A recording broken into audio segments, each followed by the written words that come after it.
Olá, monges de sofá!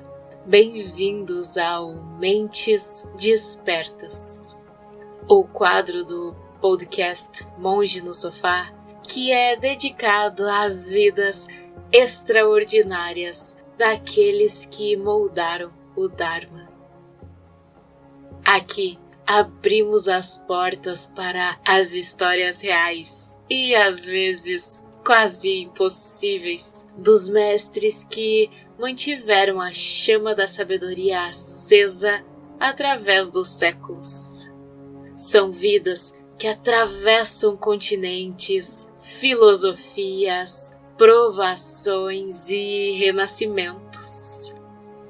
São vozes que ainda ecoam porque tocaram aquilo que não envelhece. Sente-se, respire comigo e permita que cada episódio seja como acompanhar o caminhar de uma mente que se tornou livre. No coração do antigo Império Gupta, onde a filosofia florescia como um jardim de ideias, nasceu um homem que ousou levar o Dharma para um novo terreno, o da razão pura. Seu nome era Dignaga e seu caminho, uma ponte improvável entre a meditação e a lógica.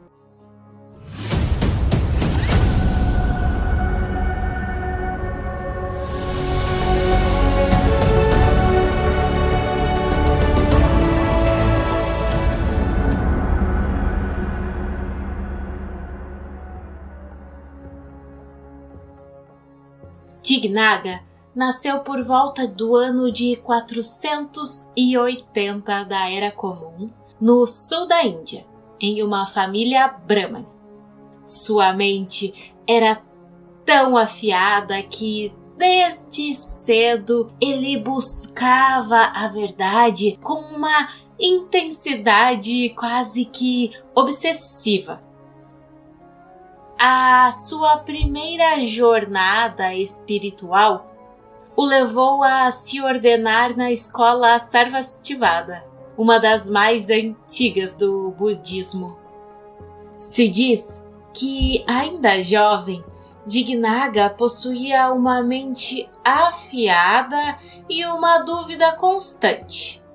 Ele se perguntava: como saber o que é verdadeiro?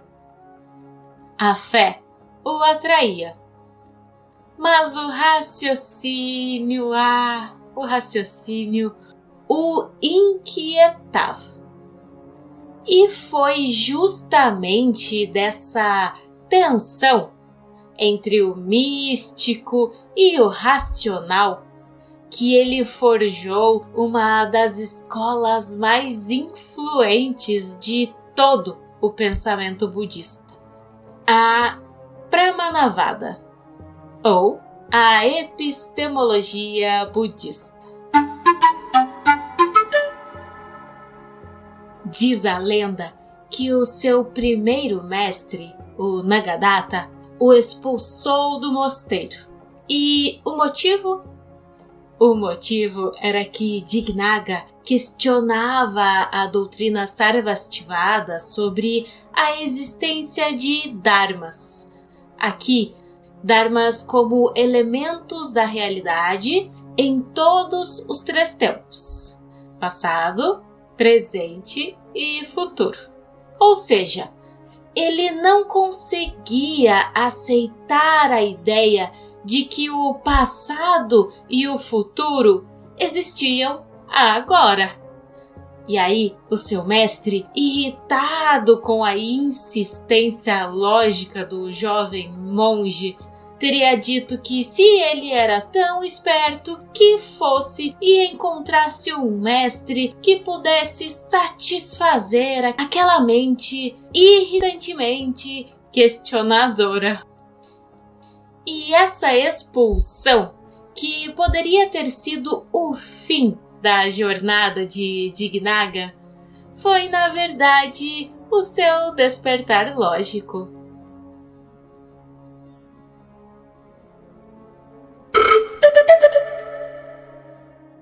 Conta-se que após essa expulsão, Dignaga teria encontrado o seu verdadeiro mentor, Vasubandhu, o grande analista da mente e cofundador da escola Yogacara. Vasubandhu era uma das 6 joias da Índia, um mestre cuja erudição era lendária e sobre o qual nós falamos um pouquinho na semana passada. Dignaga se tornou um dos 4 grandes discípulos de Vasubandhu e dizem que ele superou o seu mestre no campo da lógica, porque ele absorveu a profundidade da Yogacara e a aplicou ao problema do conhecimento. Ele ensinou na lendária Universidade de Nalanda, o maior centro de aprendizado do mundo na época. E Nalanda era famosíssima por seus debates. Ali, a lógica era a arma mais poderosa. Mas, enquanto Vasubandhu buscava compreender o funcionamento interno da consciência, Dignaga se perguntava como é que sabemos o que realmente percebemos? E lá no mosteiro de Nalanda, ele era conhecido por seu silêncio. E não o silêncio da contemplação, mas aquele de quem pensa sem descanso. Se diz que certa noite ele estava observando a chama de uma lamparina tremular ao vento. E foi então que ele teria percebido que o fogo não era o mesmo, que o vento não era o mesmo, que o olhar não era o mesmo, e ainda assim que todos diziam: eu vi o fogo. Mas então, quem é que era esse eu que vê? E essa pergunta tornou-se o centro da sua obra monumental, Pramana Samukaya, o compêndio sobre os caminhos de conhecimento. Ali, Dignaga não discutia a moral ou a fé, mas o próprio ato de conhecer.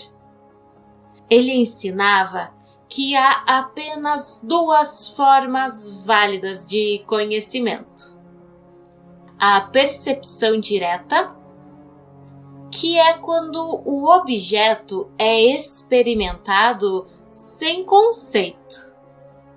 Aqui, Dignaga foi radical. Para ele, a percepção pura é não conceitual. É aquele momento em que você vê a cor azul antes de pensar isso é azul, sabe? É aquele único momento de percepção direta e válida. E a segunda forma válida de conhecimento era a inferência, que é quando a mente deduz o invisível a partir do visível. E foi assim que ele sistematizou a lógica indiana, criando um sistema de silogismo de 3 partes que se tornou o padrão para todos os debates na Índia.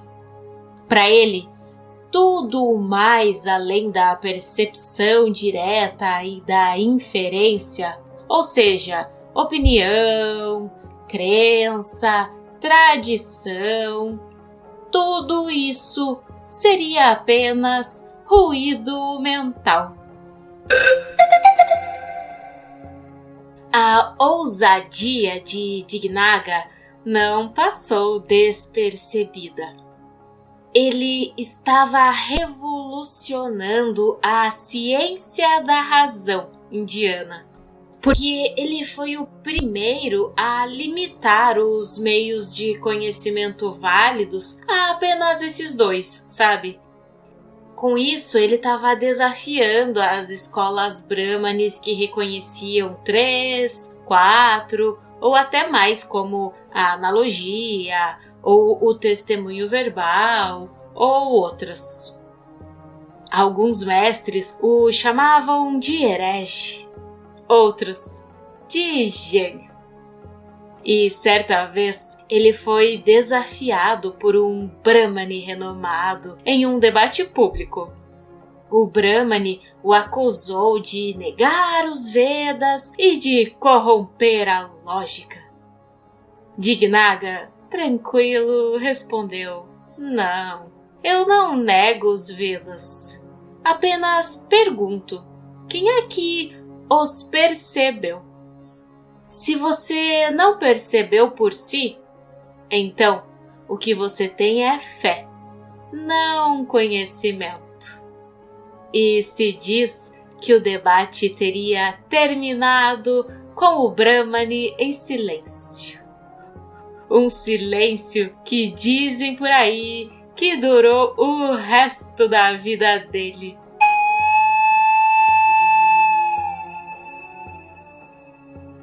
Dignaga era tão dedicado à lógica que, para ele, a clareza era a própria prática.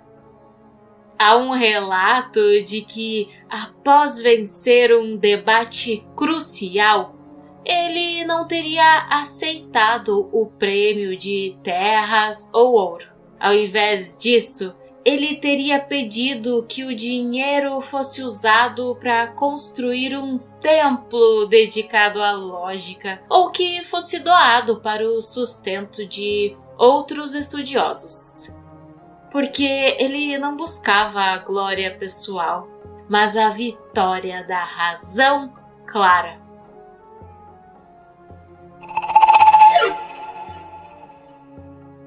Para Dignaga, pensar era uma forma de meditar. Ele via o raciocínio não como instrumento de disputa, mas como um espelho da clareza. Ele dizia que o sábio não buscava ter razão, mas sim buscava compreender como é que nascia o erro. Assim, a sua lógica era compassiva. Ele desmontava ilusões não para vencer o outro, mas para libertar a mente do próprio engano. E o seu raciocínio influenciou não apenas o budismo indiano, mas todo o pensamento tibetano posterior, inspirando mestres como Dharmakirti, que foi o seu sucessor e o maior sistematizador da lógica budista, assim como Sakya Pandita e Tsongkhapa. Nos mosteiros do Tibete, séculos depois, monges ainda treinariam o debate dialético. E não como competição, mas como um método para despir o pensamento do orgulho.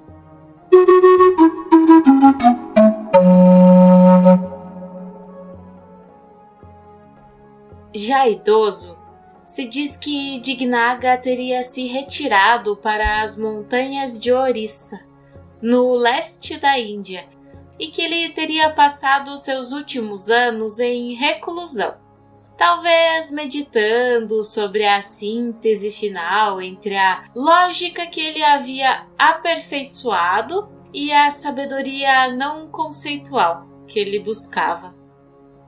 Dizem que antes de morrer, ele teria escrito em uma tábua de madeira: abre aspas.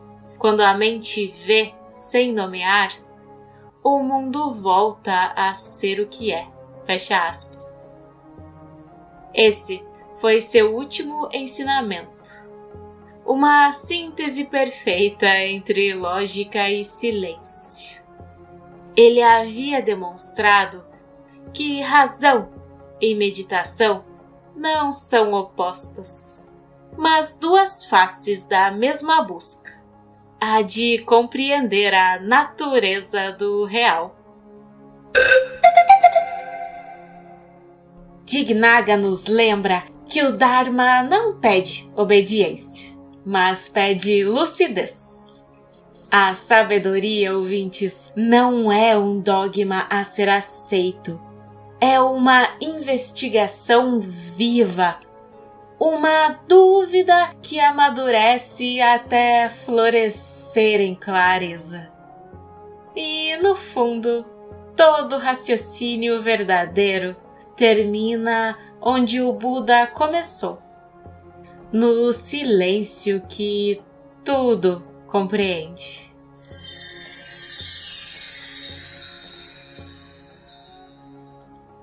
Por hoje é só. Esse episódio faz parte da série Mentes Despertas. Uma jornada pelas vidas e visões dos grandes mestres que mantiveram viva a chama da sabedoria budista. Que as histórias destes mestres ecoem não como memórias distantes, mas como lembretes vivos de quem nós podemos nos tornar. Obrigada por caminhar comigo por mais um trecho da linhagem do Dharma. Ele atravessa séculos porque encontra abrigo em mentes como a sua. Nos vemos no próximo domingo, com outra vida extraordinária que iluminou o mundo. Que esse episódio possa trazer benefícios a todos os seres.